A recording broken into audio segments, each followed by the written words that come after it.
যারা যারা কর আইনজীবী পরীক্ষা দিবেন কথা ভাবছেন তাদের জন্য কিন্তু খুবই গুরুত্বপূর্ণ যে প্রশ্নগুলি আছে, ছোট প্রশ্ন, সেই বিষয়গুলি কিন্তু আমরা ধারাবাহিকভাবে আলোচনা করে যাচ্ছি। সেটি হচ্ছিল কি, ইনকাম ট্যাক্স বা এনবিআর পরীক্ষার জন্য, ইনকাম ট্যাক্স পরীক্ষার জন্য ছোট প্রশ্ন, এমসিকিউ, আইটিপি পরীক্ষার জন্য, বা আপনার যদি কোনো ধরনের ব্যাংক জব করার জন্য যদি কোনো প্রিপারেশন নিয়ে থাকেন, তাহলে আপনার জন্য এই যে যে প্রশ্নগুলি, এগুলি কিন্তু খুবই গুরুত্বপূর্ণ প্রশ্ন। তাহলে সেই ক্ষেত্রে আমরা কি করব, ধারাবাহিকভাবে আজকে আমাদের হচ্ছিল পার্ট 6। আমরা প্রতিদিন 5টা করে প্রশ্ন দিয়ে যাচ্ছি, আপনি চাইলে পূর্বের ক্লাসগুলি দেখতে পারেন। তাহলে কি আছে, আমরা আজকে সরাসরি চলে যাই টিউটোরিয়ালে। সেটি হচ্ছিল প্রথম যেটি আছে সেটি হচ্ছিল জরিমানা আরোপের ক্ষেত্রে প্রথমে কোন ধারায় নোটিশ করতে হয়। যদি একজন করদাতাকে কোনো ধরনের জরিমানা করতে হয়, তাহলে কিন্তু অবশ্যই সর্বপ্রথম তাকে একটি নোটিশ প্রদান করতে হবে। যদি নোটিশটি প্রদান না করে, তাহলে যে তার জরিমানা হবে সেটি কোন ধারার মাধ্যমে হবে সেটা কিন্তু উল্লেখ থাকতে হবে, যে আপনাদের জরিমানা কোন কারণে করা হয়েছে। যদি সেটা উল্লেখ করা না থাকে, তাহলে কিন্তু সেটি কিন্তু বৈধ বা আইনগত কোনো ধরনের না, পদ্ধতি না। এটা হচ্ছিল আমাদের প্রশ্ন, এই হচ্ছিল আমাদের উত্তর লিখব। ধারা হচ্ছিল ধারা 289। এই 289 ধারা অনুযায়ী একজন করদাতাকে এই নোটিশটি প্রদান করে থাকে হয়, কিন্তু সেই নোটিশটি কত ধারায়, 289 ধারায়। তাহলে আমাদের একটি প্রশ্ন সম্পূর্ণ হয়ে গেল। সেটি কি কি, জরিমানা আরোপের ক্ষেত্রে প্রথমে কোন ধারায় নোটিশ প্রদান করতে হয়। জরিমানা আরোপের ক্ষেত্রে প্রথমে 289 ধারায় একটি নোটিশ প্রদান করতে হয়। কত ধারায়, 289 ধারায়। 2 নম্বর যে প্রশ্নটি, সেটি হচ্ছিল আয় বর্ষ বলা হয় কত মাসকে। আমরা কিন্তু জানি 1 বছর সমান সমান হচ্ছিল 12 মাস। তাহলে আয় 1 বছর সমান সমান যদি 12 মাস হয়, তাহলে আমার আয় বর্ষ বলা হইব কত মাসকে।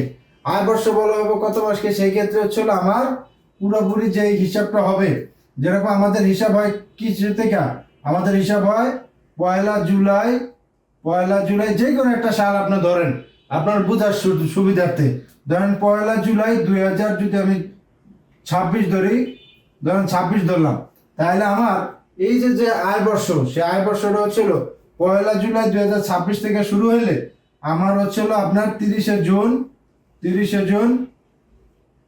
এই হচ্ছিল 2026 পর্যন্ত, এটি 30শে জুন 2027 পর্যন্ত এটি হবে।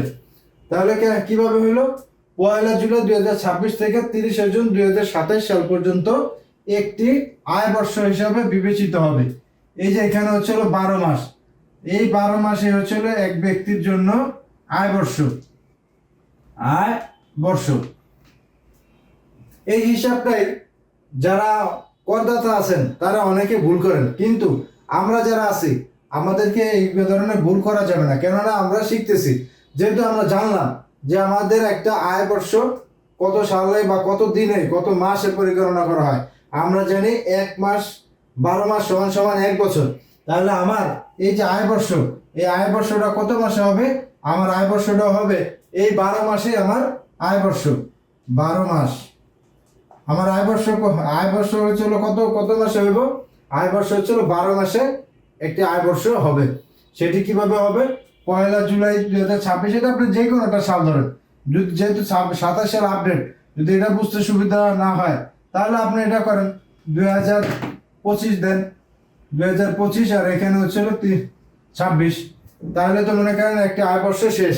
আর যদি আপনার কর বর্ষ গণনা করা হয়, তাহলে কিন্তু এটা পরের বছর যেটি আছে সেটি কিন্তু আপনার হবে চলো কর বর্ষ। তাহলে আমরা 2 নম্বর প্রশ্নটিও ধারাবাহিকভাবে বুঝতে পারলাম, বা আমাদের এতক্ষণে আশা করি মুখস্থ হয়ে গেছে। আপনার কিন্তু এগুলি নোট করতে হবে বা এগুলি পড়তে হবে। আপনি যদি নোট নাও করেন, কয়েকবার যদি পড়েন, তাহলে কিন্তু আশা করি আপনার হয়ে যাবে। তাহলে আমাদের কি হলো, আয় বর্ষ বলা হয় কত মাসকে, আয় বর্ষ বলা হয় 12 মাসকে। এর পরবর্তীতে যেটি আছে সেটা ছিল কর নির্ধারণী বৎসর ধার্য করেন কে। বলতে একটি যে কর যে নির্ধারণ হবে, এই একটি বৎসর কত থেকে কত তারিখ পর্যন্ত সেটা নির্ধারণ করেন কে, মূল প্রশ্ন হচ্ছিল এইটি। তাহলে কর নির্ধারণী বৎসর ধার্য করেন কে, কর নির্ধারিত বৎসর ধার্য করেন হচ্ছিল উপকর কমিশনার। কর কমিশনার। এই হচ্ছিল আমার 3 নম্বর প্রশ্নের উত্তর। কর নির্ধারণী বছর ধার্য করেন কে? কর নির্ধারিত বছর ধার্য করেন উপকর কমিশনার। এর পরবর্তীতে হচ্ছিল করদাতাগণ কাহার নিকট আয়কর বিবরণী দাখিল করবেন। আমাদের যারা করদাতা আছেন তাদের যে ফর্মটি সুন্দরভাবে আমরা যে ফর্মটি পূরণ করব, সেই ফর্মটি বা আপনারা যদি একজন করদাতা হন, আপনি যে ফর্মটি ফিল আপ করবেন সেটা আসলে আপনি জমা দিবেন কার কাছে? আপনি তো চাইলে যে কোনো জায়গায় দাখিল করলে হবে না। সেই যে করের যে ফর্মটি আছে সুন্দরভাবে ফিল আপ করার পর আপনি কার নিকট দাখিল করবেন সেটা হচ্ছিল বিষয়। সেটা হচ্ছিল আমরা যার কাছে করের যে এই যে বিষয়টি আছে করদাতাগণ কার নিকট আয়কর বিবরণী দাখিল করবেন, সেটা হচ্ছিল সেটা উপকর কমিশনারের নিকট। উপকর কমিশনারের নিকট,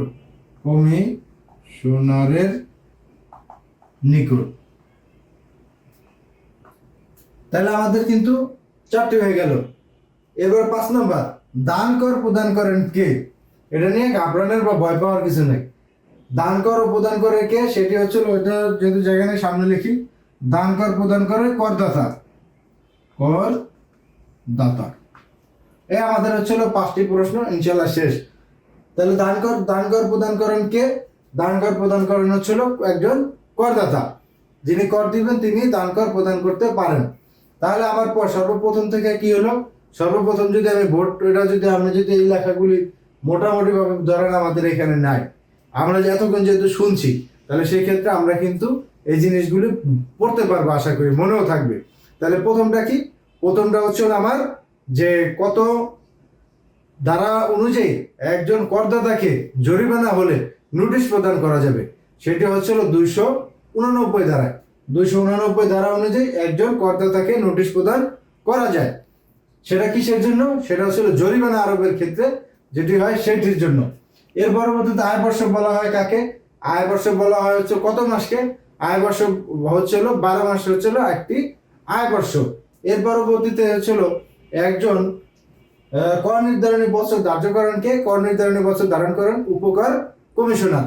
এরপরটা হচ্ছিল করদাতা কাহার নিকট আয়কর বিবরণী দাখিল করবেন। একজন করদাতা আয়কর বিবরণী দাখিল করবেন উপকর কমিশনারের নিকট। সর্বশেষ যেটি আছে, দান কর প্রদান করেন কে? দান কর প্রদান করবেন একজন করদাতা, যিনি করদাতা আছেন তিনি দান কর প্রদান করতে পারেন। তাহলে আশা করি আমাদের আজকের যে ইনকাম ট্যাক্সের ছোট প্রশ্ন এমসিকিউ সেটা হচ্ছিল 6টি, ইনশাল্লাহ সম্পূর্ণভাবে দেওয়া হলো। যদি আপনাদের বুঝতে সমস্যা হয় তাহলে অবশ্যই কিন্তু কমেন্টে জানানোর জন্য অনুরোধ থাকবে। ডেইলি ল একাডেমির সঙ্গে আমাদের সঙ্গে যুক্ত থাকার জন্য অনুরোধ রইল। আসসালামু আলাইকুম।